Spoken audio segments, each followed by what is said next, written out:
Hello everyone, welcome back to the channel. In this video, I'll show you how to set up Telegram Desktop on your computer in 2026. First, open Telegram Desktop from your Start menu or desktop shortcut. When the app opens, click on Start Messaging. Now select Login by phone number. Choose your country, then enter your Telegram mobile number carefully. After entering your number, click Next. Telegram will send a login code to your Telegram app on your phone. Open Telegram on your phone, check the message, and enter the code on Telegram Desktop. Once the code is verified, your Telegram account will be logged in automatically.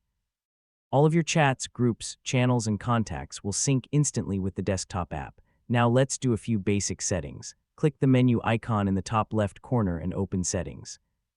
From here, you can change your profile photo, update your name, manage notifications, choose a chat theme, change the language, and adjust your privacy and security settings. For extra security, you can also enable two-step verification from the Privacy and Security section. To start using Telegram Desktop, simply open any chat and send a message.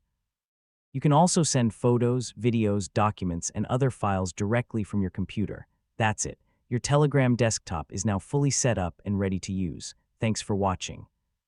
If this video helped you, don't forget to like, subscribe, and I'll see you in the next video.